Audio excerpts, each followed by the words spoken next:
A gente já falou aqui no All Prime, com muito sucesso, gerou muito interesse do público, sobre esses microapartamentos que são vendidos como água, principalmente na cidade de São Paulo, mas não só, e que conseguem ser vendidos por um preço muito alto porque são vendidos como investimento imobiliário. Porém, a gente já falou aqui também sobre como há brechas que permitem que as incorporadoras, as empresas que vendem esses apartamentos, usem a legislação a seu favor e, às vezes, até, digamos, deixando nas letras finas do contrato as pegadinhas para o comprador.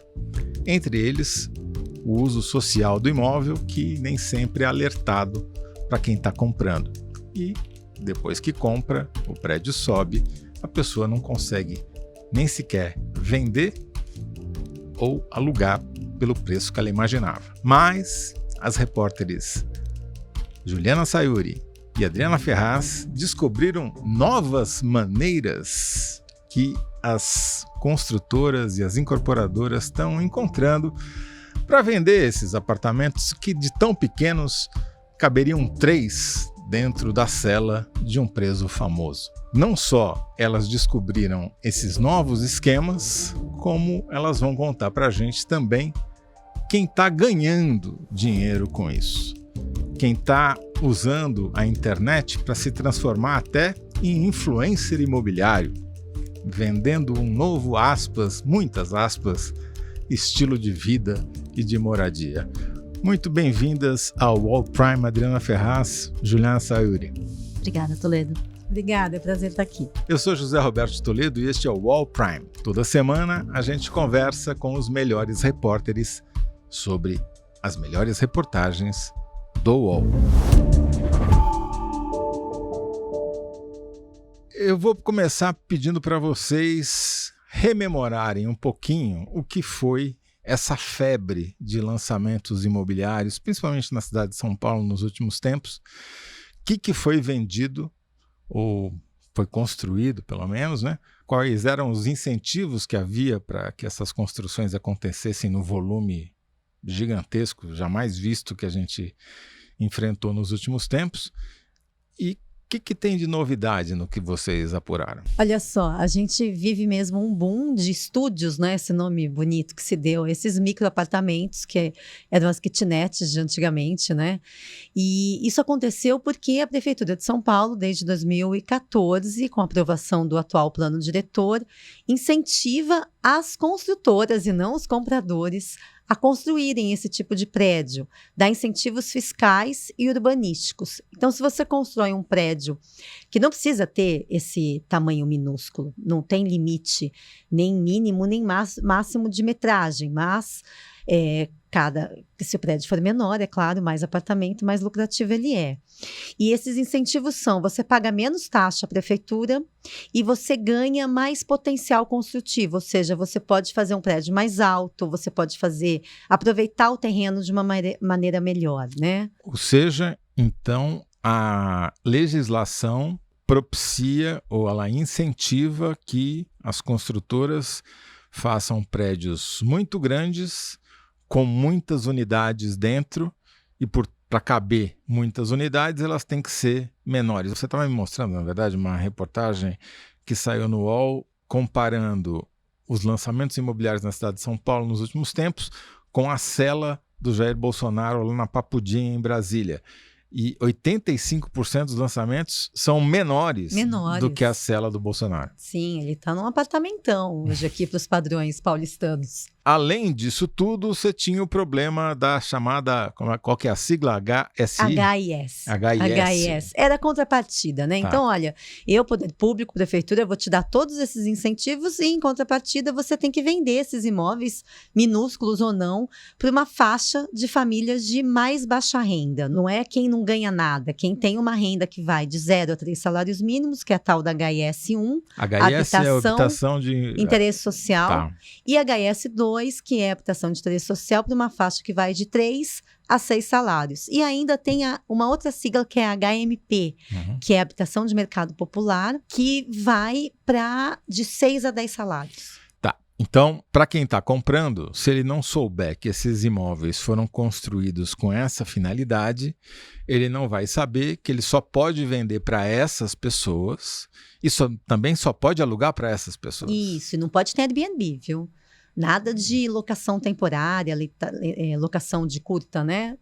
Porque a ideia é trazer as pessoas que moram na periferia da cidade ou que moram em áreas degradadas para uma área que já tem infraestrutura urbana, perto, né, do transporte público, perto do metrô, perto de hospitais, comércio, etc., escolas, né? E essa é a justificativa. Então você não vai fazer Airbnb, que é para trazer turista para ver Fórmula 1. Só que burlar essas regras da habitação de interesse social, na verdade, é a cereja do bolo. Porque, como a gente apurou, na verdade, para se erguer esses prédios, foram várias camadas ali de uma certa criatividade no modelo de captação financeira, nas propostas que eram feitas para esses compradores, inclusive potenciais compradores / investidores de outras cidades que não São Paulo, pensados justamente para adquirir esses empreendimentos, essas unidades de empreendimentos como se fosse investimento, quando na verdade eram HIS. Então a gente tem ali uma série de camadas. Vamos lá, porque aí começamos a falar de coisas que a gente ainda não tinha tratado, né, Adriana? Isso, então, Juliana, dá um exemplo de que maneira criativa foi essa que eles encontraram de captar o dinheiro desses investidores desavisados? Bom, se a gente for pensar que a pessoa que vai usufruir dessas unidades é ou um morador, proprietário morador, ou um inquilino de Airbnb que seja, a gente tem ali o destinatário final, né, dessas unidades. Antes disso, algumas incorporadoras venderam unidades, entre aspas, na planta, alguns projetos que não tinham projeto arquitetônico ainda, que não tinha um memorial de incorporação imobiliária, que é um documento meio chato que tem que ser registrado no cartório antes de que seja erguida uma construção e antes de que sejam vendidas as unidades dessa construção. Deixa eu ver se eu entendi uma coisa. Então, as incorporadoras ou as construtoras, nesse caso, elas saíram vendendo, fazendo campanhas de marketing para vender terreno na Lua. Basicamente, sim. Porque se não tem o projeto, se não tem o projeto arquitetônico, não tem autorização da prefeitura para a obra, não tem nada, você está vendendo uma ideia. Aí você pode vender qualquer ideia, inclusive um terreno na Lua. É interessante porque na apuração dessa reportagem, a Adriana e eu, em certo momento, fizemos uma simulação com um corretor vinculado a uma dessas construtoras e uma frase que o corretor utilizou foi muito marcante, foi: olha, você vai ter um rendimento garantido de 20%, que depois foi retificado para 12% em questão de dias. Como se não fosse nada, também cair de 20 para 12. É a diferença entre você fazer um investimento imobiliário ou comprar um título do Tesouro Direto, né? E esse mesmo corretor ponderou nessa conversa que foi gravada de que, assim, olha, eu estou te vendendo metros quadrados desse empreendimento, mas esse empreendimento não existe, tá? Não tem nada concreto. Tem uma contradição em termos nessa frase. Eu entendo. Você não pode vender metros quadrados do nada. É isso que eles estavam vendendo? Sim. É uma fração ideal de um projeto que talvez seja construído? E para citar um exemplo que você, né, comentou ali, en passant, de para turista que vem assistir jogo de futebol e tudo mais, por acaso, um desses empreendimentos é justamente ao lado do Allianz Parque. É um empreendimento... Estádio do Palmeiras. Estádio do Palmeiras, que recebe muitos shows, né, que recebe muitos eventos todo ano, e que a propriedade, estive no cartório para ver como que estava a documentação, ela não tem um registro de memorial de incorporação imobiliária. Ela não tem um projeto aprovado ou uma ficha técnica, e ainda assim ele foi ofertado para Adriana. E você comprou, Adriana? Não, felizmente não. E foi ofertado como se fosse um ótimo negócio, né? Claro. Mas como é que eles calculam a taxa de rendimento de algo que nem sequer tem projeto? Mas é tudo baseado nisso. É assim, olha, você vai ganhar muito dinheiro com a gente. A gente não vai ganhar dinheiro sozinho, a gente está querendo compartilhar esse ganho. Sim, Então, porque a função do capitalismo é essa, claro, distribuir lucro. E é muito fácil, isso que a gente ficou muito impressionada, né, Juliana, que é muito fácil você embarcar numa dessa, porque você entra no site, no caso era a Vitacom, que é uma das construtoras que mais fizeram estúdios em São Paulo, se favoreceram com essa política pública, com muitos imóveis em locais de... Vitacom é aquela que faz uns prédios pintados de vermelho, Isso, ocre, exatamente. marrom. Assim, tem um rosinha, às vezes, num detalhe no prédio, né, na fachada. E são prédios em que locais? Faria Lima, Rebouças, toda a região ali de Pinheiros, do Itaim Bibi. Então, pegaram mesmo muita gente que embarcou nessa. E aí, a gente... Mas esses prédios subiram. Subiram. Mas havia, além da possibilidade de você comprar um apartamento no modo tradicional, olha, eu vou lá, vejo a planta, é esse que eu quero, há essa possibilidade de você investir em metros quadrados. Como assim você investe em metros antes quadrados? Do lançamento. Isso que é incrível. É uma cota, né? Cota. Uma cota. Eles falam assim. Uma cota como se fosse uma cota de um fundo de investimento. Isso, exatamente. Na verdade é isso. Não é. Não? Não é legalmente. Não é estricto sensu. Ele é, na verdade, um modelo que se chama SCP, Sociedade em Conta de Participação, em que uma empresa vende cotas, né, de um empreendimento, de um projeto, e no caso foi isso que foi ofertado para a reportagem. Né, As pessoas sabiam, eles falaram para vocês, você está comprando uma sociedade em cotas de participação que é fiscalizado sei lá por quem? Só no momento em que foi pedido uma minuta do contrato para se saber do que se tratava. Que é a última coisa que você faz. Né? Esse modelo é legal, ele está previsto no Código Civil. É um contrato, assim, em que duas partes firmam um acordo ali. Você é o sócio ostensivo do negócio, Toledo, vai estar o seu nome lá. E nós somos as sócias participantes. Nós vamos investir por conta e risco em uma ideia sua. Quando você fala ostensivo é porque o meu nome vai aparecer. Isso. E quando você fala que vocês são participantes, o nome de vocês não vai aparecer? Isso. Antigamente isso era chamado sócio oculto. E o que acontece é que quando nós investimos por conta e risco no seu projeto, você é obrigado a nos passar informações sobre a contabilidade, o andamento, a previsão de entrega, Afinal, etc. vocês são sócias Sim. cotistas do investimento. Isso. Então, esse modelo, ele é legal, ele está previsto no Código Civil. Quando é que isso se torna irregular? E é isso que fontes ouvidas pela reportagem destacaram. O problema é quando você vende esse modelo, SCP, como se fosse uma oportunidade de investimento, com a promessa de retorno fixo. Não pode? Não pode. Então, o que fizeram com vocês é proibido? Sim, sim. E caracteriza o que é isso? Bom, crime contra a economia popular, crime contra o sistema financeiro e, nesse caso da habitação em São Paulo, o Ministério Público considera também a possibilidade de enriquecimento ilícito. Mas vem cá, se a CVM não fiscaliza, se o Banco Central não considera um investimento financeiro, portanto não tem nada a ver com a área de atuação dele, então é uma área que você pode fazer esse tipo de negócio, pode vender gato por lebre, pode, né, fazer coisas que descumprem a legislação e não tem ninguém fiscalizando. Isso é um modelo que é criticado por especialistas justamente por abrir margem para burlar uma lei que se chama Lei de Incorporações Imobiliárias e também para, em bom português, se formar pirâmides financeiras.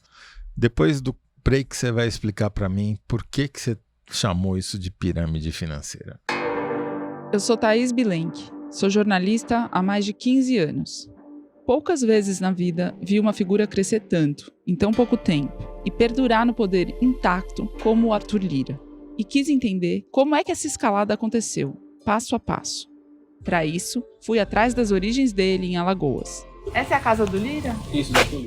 Bati na porta da casa do pai dele, na Barra de São Miguel, e fui para Junqueiro, cidade onde a família inteira se lançou na política. Aqui está o seio da nossa família, aqui está o berço da nossa política. Nessa série de 5 episódios, a gente mergulha nos anos mais recentes da política brasileira para descobrir quem é o homem que ajudou a remodelar a cena nacional e a relação entre os 3 poderes. O Congresso, o Parlamento está dando todas as oportunidades para o governo se estruturar de uma maneira racional. É importante frisar que todos têm que entender que o Congresso brasileiro conquistou o maior protagonismo. Lira, Os Atalhos do Poder, um podcast original do UOL Prime, disponível no YouTube do UOL Prime e no seu tocador de áudio favorito.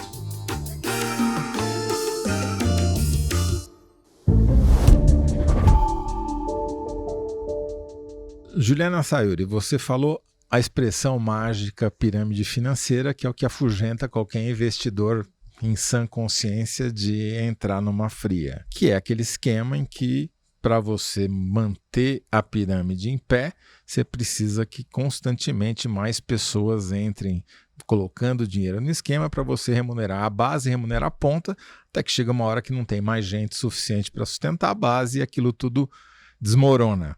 Se tratando de um empreendimento imobiliário, uma construção, é mais preocupante ainda, né? Explica para a gente como é que isso, eventualmente, não todos os casos, mas pode ser explorado como se fosse uma pirâmide. Então, o interessante de pirâmides, o fascinante de pirâmides é que justamente a gente só consegue identificá-las quando elas começam a desmoronar, né? Quando se começa a faltar... O que é uma injustiça com as pirâmides, né? Porque elas estão de pé depois de 5.000 anos até hoje, mas tudo bem, vamos lá. E 2 casos recentes me chamaram a atenção, que foi justamente o flagrante do desmoronamento de pirâmides que permitiu identificar o mecanismo. Não estamos falando mais de hipótese, nós estamos falando de casos concretos que de fato aconteceram. Isso. No caso, há uma investigação aberta pela Polícia Civil de São Paulo contra uma incorporadora chamada Neoin, que prometeu erguer milhares de empreendimentos, fez exatamente esse modelo de captação utilizando a SCP. A Sociedade de Cota em Participação. E no fim não entregou. E no fim, mais de 1.000 clientes que se sentiram lesados justamente porque viram que aquilo que eles investiram era, como você disse, terreno na lua, procuraram a polícia. Então essa é uma investigação aberta. Fora de São Paulo, em Goiânia, a CVM, a Comissão de Valores Mobiliários, precisou intervir porque foi aberta uma SCP chamada City Flamboyant, que começou a vender... fazer uma oferta pública desses investimentos. O que é oferta pública de investimento? É você justamente ir ao mercado, divulgar de forma indiscriminada para investidores não qualificados a oportunidade de investimento, quando no fim das contas o que você estava vendendo era uma SCP. Então, nesse caso, a CVM agiu e decidiu suspender a autorização, aplicou inclusive uma penalidade a esse empreendimento. Apesar de o SCP não estar na órbita de atuação da CVM, nesse caso foi tão ostensivo que a CVM precisou intervir. Ela foi procurada. No geral, o que acontece é isso. Muitas vezes, investidores que se sentiram lesados porque não viram o retorno esperado, ou pelo menos viram até certa altura, até o ponto deles pararem de receber, né, até o ponto da pirâmide começar a cair, eles costumam procurar advogados que costumam procurar, né, as autoridades que poderiam tomar atitudes em relação ao assunto. Quer dizer, você também tem um caso para contar em Santa Catarina, né, Adriana? Ali também há uma investigação já policial, houve também, e não só em relação a um prédio, vários prédios, sempre com o mesmo marketing, né? A gente está falando de Balneário Camboriú e o entorno, onde tem uma busca desenfreada, né? O mercado imobiliário aumentou demais, cresceu demais ali na região, e Balneário já não comporta mais. Então, cidades vizinhas de Balneário agora estão sofrendo essa verticalização enorme. Ali era uma cidade chamada Itapema, que é bem próxima mesmo, uma praia vizinha. E ali foi um parceiro da Vitacom, essa construtora que a gente citou aqui em São Paulo, que por sua vez tem um modelo de marketing que relaciona os apartamentos, os estúdios construídos por eles, a uma plataforma do tipo Airbnb, que é do mesmo proprietário, que se chama Housee. Housee é um aplicativo tipo Airbnb. Locação e, mais que isso ainda, serviços de condomínio. Aquele mercadinho que agora é comum ter nos condomínios maiores, uma lavanderia, outros serviços para os moradores dali. Isso virou uma marca. E essa marca foi levada a outros estados. Em Santa Catarina, então, a Housee se associou a uma empreiteira ali da região e venderam também investimentos desse mesmo tipo que a gente está falando. Essas sociedades em cota de participação. E sem ter também o registro imobiliário. Isso aconteceu já há quase 3 anos e o terreno continua como estava, não foi erguido nada. Ali é pior ainda, já é um processo dos compradores tentando buscar os recursos que eles investiram ali que não tiveram retorno nenhum. Então, essa nova modalidade que vocês relataram, ela não tem nada a ver, em tese, pode até estar casado, mas não tem nada a ver em tese com as habitações de interesse social, pode estar desvinculado uma coisa da outra. O que acontece às vezes é que você casa essa forma de venda de terreno na Lua, na captação dos recursos, com uma venda de uma coisa que o cara não pode vender depois, que ainda pode ser pior. Mas acho que com um detalhe, assim, que acho que vale dizer. A questão da HIS, da habitação de interesse social, ela é atrelada à sua renda, né? Uhum. Então, a fraude ocorre quando o construtor não vai checar a sua renda para saber se você é um potencial comprador ou não. Sim. Nesse esquema é a mesma coisa, porque como você compra ou metros quadrados, você não sabe se esses metros quadrados vão se concretizar numa unidade ou não, e eles falam que você pode vender esses metros quadrados depois ou resgatá-los num apartamento, né? E eles também não vão checar a sua renda. Então essa é a questão, é uma outra burla de checagem de renda, ou pelo método tradicional de compra ou por esse método agora de investimento. Você falou que o dono da Housee é o mesmo dono da Vitacom. Isso. Quem é? Alexandre Frankel. Ele é um influencer imobiliário? Acho que a gente pode dizer que sim, né, Juliana? Ele é o rosto, na verdade, desse fenômeno todo. Ele é um empresário paulistano que se destacou nos últimos anos com um discurso de revolucionar o estilo de vida urbano de São Paulo. Foi ele quem normalizou a ideia de apartamentos de 14 metros quadrados, muito menores do que uma cela, como você havia comparado, Toledo. Mas por que a gente diz que ele é quem normalizou? Porque ele vendia isso como na internet, YouTube, ele é autor Instagram? De livros. Livros? Sim. Sobre o assunto, na verdade, sobre como você teria mais qualidade de vida morando em um microapartamento ao lado do metrô, pegando menos trânsito, compartilhando lavanderia, compartilhando bicicleta, etc, etc. Vai ter que compartilhar a biblioteca para colocar o livro também, porque não vai caber em 14 metros, mas tudo bem. E ele, além de autor de livros, com uma presença ativa nas redes sociais, sobretudo no Instagram e no YouTube, ele se tornou um fenômeno também realizando eventos, promovendo eventos como jantares, conferências e tudo mais para vender esse estilo de vida e vender seus empreendimentos também. Quase um guru mesmo de autoajuda, sabe? Me lembra um personagem que a gente já falou aqui, Pablo Marçal, muito parecido.